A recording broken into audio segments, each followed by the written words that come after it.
नमस्कार शेतकरी बांधवांनो, मी योगेश भास्करराव गायधनी, मुक्काम पोस्ट पळसे, तालुका जिल्हा नाशिक.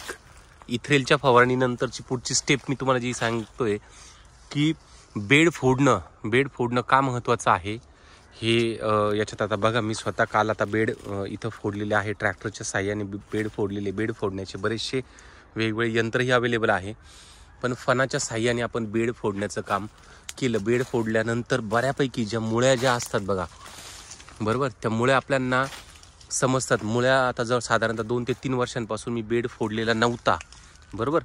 आणि आता जेव्हा बेड फोडले तर बेड फोडल्यानंतर बऱ्याचशा ठिकाणी असा जांब झालेला होता तो बेड, बरोबर. आणि काही ठिकाणी त्याचं तेच सगळ्यात महत्त्वाचं निमॅटोडचं कारणही असतं, बरोबर.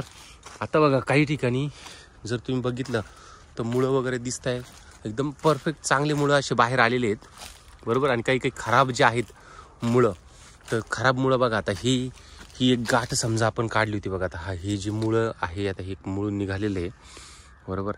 आता याचं जर तुम्ही व्यवस्थित जर बघितलं, हे बघा, ह्याला निमॅटोडच्या गाठी बघा,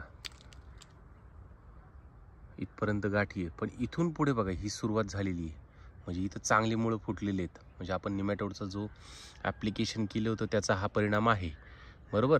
पण हे बघा, हे जे आहे निमॅटोड ग्रस्त हे मूळ मी तोडलंय. हे निमॅटोड ग्रस्त मूळ आहे आणि त्याच्यानंतर आपण निमॅटोडवरती केलेल्या ॲप्लिकेशनचा हा फरक आहे बघा. हे पुढे फुटलेत बघा मुळी वगैरे.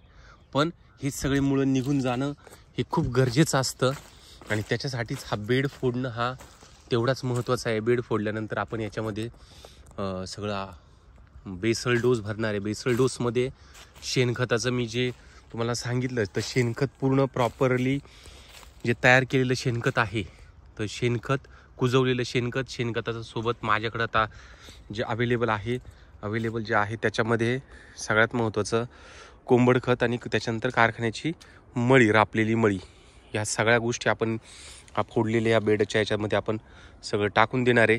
त्याच्यानंतर आपण छाटणी घेणार आहे. छाटणी घेतल्यानंतर जे काही खाली पडतील, सगळ्या ज्या गोष्टी, ज्या फांद्या वगैरे खाली पडतील, त्या वाळल्यानंतर रोटरने पूर्ण रोटर करून घेणार आणि रोटर केल्यानंतर पूर्ण हा बेड आपण पॅक करून घेणार. असं आपलं संपूर्ण नियोजन याचं बागेचं असणार आहे. हे बघा, आता ह्या ज्या आहेत ह्या मुळ्या ह्या अशा असायला पाहिजे बघा, एकदम परफेक्ट अशी चांगल्या मुळ्या दिसत आहे बघा, बरोबर. म्हणजे याला कुठेही गाठ दिसत नाही, या इथपर्यंत अशा वाढलेल्या मुळ्या आहेत, बरोबर.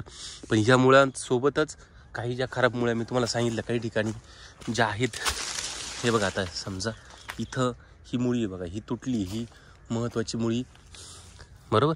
पण याला निमॅटोडच्या गाठी बघा दिसत आहे, या गाठी मग नंतर पुढे वाढल्यात मुळ्या आता आपण निमॅटोडची ट्रीटमेंट केल्यानंतर. पण या गाठी किंवा हे मुळं पण तुटणं महत्त्वाचं असतं.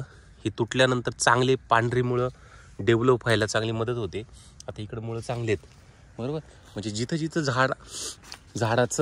झाडाला जिथं विकनेस आहे, तो विकनेस लक्षात असू द्या. झाडाला विकनेस हा फक्त येत असतो त्याला प्रॉपर अन्नद्रव्य न मिळाल्यामुळे.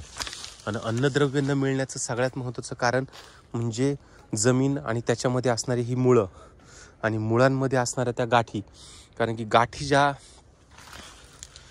अशा जास्त प्रमाणात गाठी व्हायला लागतात, तर गाठी होणं म्हणजे पूर्ण ब्लॉकेज तयार होणं, आणि ब्लॉकेज तयार होणं म्हणजे झाडाच्या जवळ तुम्ही जे काही अन्नद्रव्य टाकताय त्यातलं थोडंही अन्नद्रव्य त्या झाडाला मिळत नाही. कारण की त्या गाठीच एवढ्या भयानक परिस्थितीत असतात, त्या गाठी त्याला त्या मिळू देत नाही. आणि त्या गाठी म्हणजेच निमॅटोडच्या त्या गाठी. आणि त्याच्यासाठी आपल्याला उपाययोजना करणं हे गरजेचं आहे. साधारणतः वर्षभरातून एकदा तरी बेड फोडणं हे गरजेचं आहे. मला साधारणतः थोडासा उशीर झाला, पण सगळ्यांनी नक्की तसे प्रयत्न असू द्या. पूर्ण एक उत्पादन मिळाल्यानंतर जमलं तर बेड फोडून घ्या. बघा आता ही बघा, हे दिसतंय निमॅटोडची गाठ, म्हणजे मोठे निमॅटोड आहे. पण आता आपण ट्रीटमेंट केल्यानंतर बघा पांढरी मुळी ही चालू झाली आहे, बरोबर. आणि हे निमॅटोड आता हे सगळं निघून जाणार आहे आणि बाग हा रेस्टवरती सध्या आहे. तर अशी सगळी परिस्थिती आहे सध्या. जे चालू आहे तेच तुम्हाला मी सांगतोय. ओके, काळजी घ्या, भेटूया पुढच्या व्हिडिओमध्ये.